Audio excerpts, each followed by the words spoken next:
सबहि भांति मोहि दिन बढ़ाए, निज जन जान लिन अपनाए। होई सहस दस शारद शेषा, करहि कल्प कोटि कभरि लेखा। मोरा भाग्य राउर गुण गाथा, कहीं न सिराई सुनहु रघुनाथ। मैं कुछ कहूँ एक बल मोरे, तुमरे जाऊँ सने असुति तोरे। बार बार मांगो कर जोरे, मनु परिहरे चरण जानि भोरे। सुनि बर बचन प्रेम जनु पोसे, पूरन काम राम परितोषे। करिबर विनय ससुर सन्माने, पितु कौशिक वशिष्ठ सम जाने। बिनती बहोरि बरत सन किन्ही, मिले स प्रेम पुनियाशिष दीन्ही। मिले लखन रिपु सुदनहि, दिन यसी समहि। भय परस पर प्रेम बस, फिर फिर नाम शेष।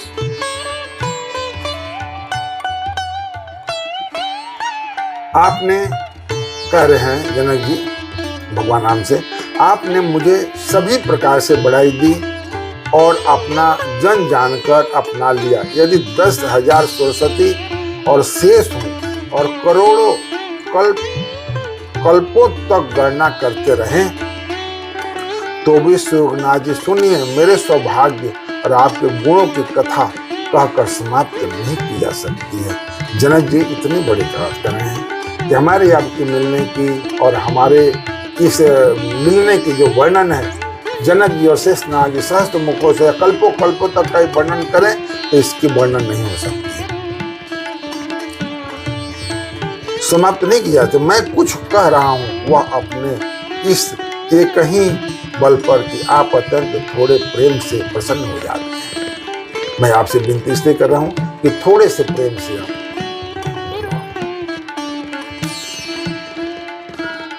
इसीलिए कहते हैं ना कि कलयुग सम कोई युग नहीं, जो नर कर विश्वास। कलयुग सम कोई युग नहीं, जो नर करे विश्वास। इसमें आपको अखंड तपस्या करने की जरूरत नहीं है, नहीं कुछ करने है, केवल एक राम नाम का भजन करे तो उतने में बुढ़िया बात है।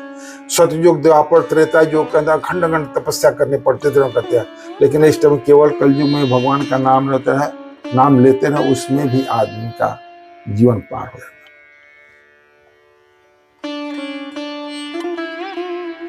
तो वही भगवान कहते हैं, जब जनक जी कहते हैं कि मैंने आपकी थोड़ी सी बातों में आप भगवान प्रसन्न हो जाते हैं और बेड़ा पार हो जाता है। बार बार हाथ जोड़कर कहता हूं या मांगता हूं कि मेरा मन भूल कर भी आपके चरणों को न छोड़ो। कहते हैं कि ऐसा माया मत कीजिएगा कि मैं भूल कर भी आपके चरणों से दूर हो जाऊं, मैं आपके चरणों में जुटा रहूं, लगा रहूं, ऐसा कीजिए। जनक जी के श्रेष्ठ वचनों को सुनकर जो मानव प्रेम से पुष्ट किए हुए पूर्ण काम श्री राम जी संतुष्ट हुए। उन्होंने सुंदर विनती करके पिता दशरथ जी, गुरु विश्वामित्र जी और कुलगुरु वशिष्ठ जी के समान जानकर ससुर जानकी जी का सम्मान किया, जनक जी का सम्मान किया। फिर जनक जी ने भरत जी से विनती की और प्रेम के साथ मिलकर उन्होंने आशीर्वाद दिया। फिर राजा ने लक्ष्मण जी और शत्रुघ्न से मिलकर उन्हें आशीर्वाद दिया। वे परस्पर प्रेम के वश होकर बार बार आपस में सिर नवाने लगे। क्या कर रहे हैं? बार बार करि विनय बढ़ाई, रघुपति चले संग सब भाई। जनक गहे कौशुक पद आई आई, चरण रेणु सिर नाहिन लाई। अरे सुनु मुनि सबर दर्शन तोरे, अगुमन कुछु प्रतीत मन मोरे। जो सुख सुजस लोक पति चाहे, करत मनोरथ सकुच तय सो सुख सुजस सुलभ मोहि स्वामी सब विधि तव दर्शन अनुगामी किन्न विनय पुण्य पुण्य सिर नाये फिरे मही सुआसी सही पाए चली बारात निशान बजाए मुदित छोट बड़ सब समुदाय राम ही निरखी राम नर नारी पाई नयन बलि मोहि सुखारी बीच बीच बरबास करी मांग लोगन सुख देत अवध समीप पुनीत दिनी पहुंची आए जने।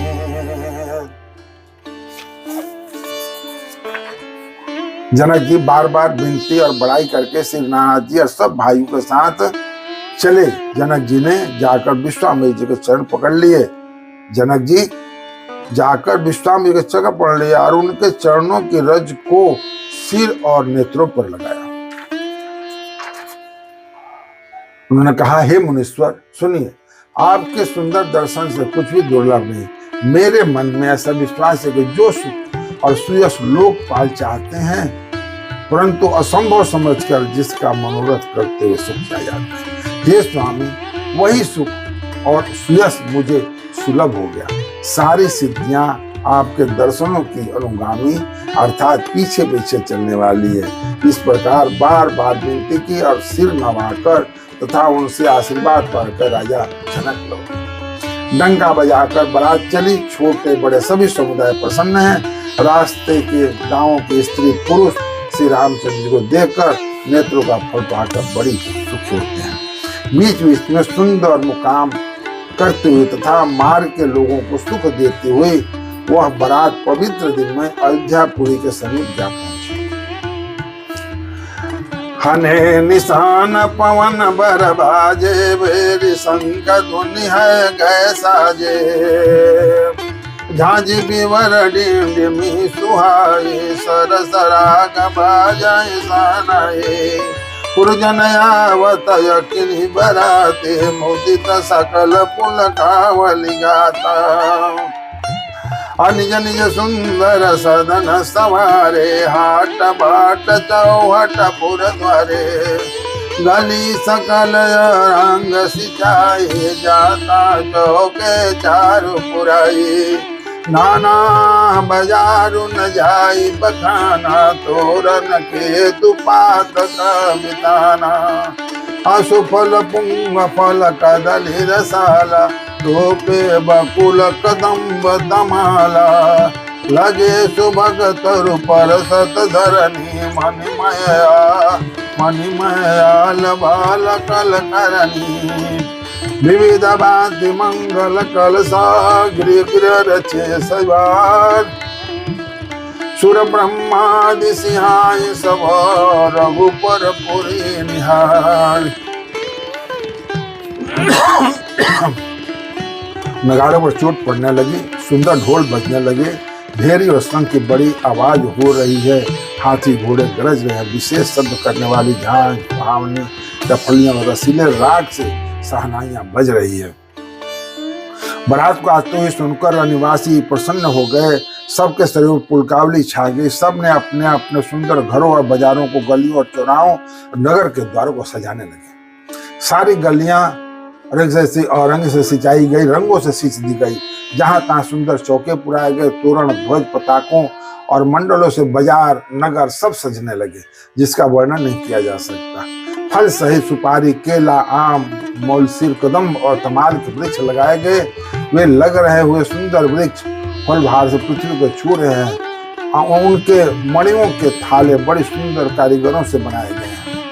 अनेक प्रकार के मंगल कलश घर घर सजा कर बनाए गए। श्री रघुनाथ जी की पूरी अयोध्या को देखकर ब्रह्मा आदि सब देवता सिहरते हैं। भूप भवन ते अवसर सोहा रचना देखी मदन मनोमोहा अमंगल सगुन मनोहरताई रिद्धि सिद्धि सुख संपदा सुहाई। अर्जुन उचाह सब सहज सुहाए, तन भरि धीर दशरथ गृह जाए। अदेखन हेतु राम वैदेही, काहू लालसा होय न केही। अरे जूथ जूथ मिल चली सुहासिन, निज छवि निधराई मदन विलासनी। सकल सुमंगल सजे आरती, गावहि जन बहु बेश भारती। अरे भूपति भवन कोलाहल होई, जाई न बरन समय सुख सोई। कौसल्यादि राम महतारी, प्रेम विवश तन दशा विसारी। दिए दान विप्रण विपुल, पूजी गणेश पुराण। प्रमुदित परम दरिद्र जनो, पाय पदारथ चार। उस समय राजमहल सुशोभित हो रहा था। उसकी रचना देखकर कामदेव भी मन मोहित हो जाता था। मंगल सगुन मनोहरता रिद्धि सिद्धि सुख सुहावनी संपत्ति थी, सुख सुहावनी थी, और सब प्रकार का उत्साह आनंद मानो सहज सुंदर शरीर धरकर दशरथ जी घर में छा गए हैं। श्री रामचंद्र जी और सीता जी के दर्शन के लिए भला कहिए किसे लालसा न हो। सुहागनिया स्त्रियां झुंड के झुंड मिलकर चली, और जो अपनी छवि से कामदेव की स्त्री रति भी निरादर कर रही है। सभी सुंदर मंगल द्रव्य एवं आरती सजाए हुए गा रही है, मानो सरस्वती जी ही बहुत से वेश धारण किए गा रहे हैं। राजमहल में आनंद के हमारे सुर मच रहा है। उस समय का सुख का वर्णन नहीं किया जा सकता। कौशल्यादि आदि श्री रामचंद्र सब माताएं प्रेम के विशेष बस होने की शरीर की शुद्ध भूल गई। गणेश जी और तिरुपति जी शिव जी का पूजन करके उन्होंने ब्राह्मणों को बहुत सा दान दिया। वे ऐसे परम प्रसन्न मानो अत्यंत दरिद्र चारों पदार्थ पा गया। मोद प्रमोद विवश सब माता, चलहि न चरण शिथल भय गाता। राम दर सहित अति अनुरागी, पर धन साजु सजन सब लागी। विविध विधान बाजने बाजे, मंगल मुदित सुमिता साजे। हरद बदत पल्लव फूला, पान पुंग फल मंगल मूला। अक्षत अंकुर लोचन लाजा, मंजुल मांझर तुलसी विराजा। अछुहे पुरट घट सहज सुहाए, मदन सकुन घन नीड़ बनाए। अरे सगुन सुगंधन जाई बखानी, मंगल सकल साजाई सब रानी। रची आरती बहुत विधाना, मुदित कराहि कल मंगल गाना। कनक धार बरि मंगलहि, कमल कर्ण लियमा। चले मुदित परिछन करना, पुलक पुल्लवित गा। इसी प्रकार से सब मंगल हुए। भगवान राजा दशरथ जी अब अयोध्या में आ रहे हैं और आ गए हैं। इसी तरह से सुख और महान आनंद से दिवस होने का सब माताओं के शरीर शिथिल हो गए हैं। उनके चरण चलते नहीं बन रहे हैं। श्री राम जी के दर्शन के लिए अत्यंत अनुराग में भरकर परिछन का सब सामान सजाने लगी। परिछन करने के लिए अनेकों प्रकार के बाजे बाजते हैं। सुमित्रा जी आनंदपुर का मंगल साज सजाए। हल्दी दूध दही पत्ते फूल पान और सुपारी आदि मंगल की मूल वस्तुएं तथा अक्षत चावल अखुए गोरोचन लावा और तुलसी की सुंदर मलगैया सुशोभित है। नाना रंगों से चित्रित किए हुए सहज सुहावने स्वर्ण के कलश ऐसे मालूम होते हैं मानो कामदेव के पक्षियों ने घोंसले बनाए हों। सकुल की सुगंध वस्तुएं बखानी नहीं जा सकती। सब रानियां संपूर्ण मंगल साज सज रही हैं। बहुत प्रकार की आरती बनाकर वे अत्यंत आनंदित हुई सुंदर मंगल कांड कर रही हैं।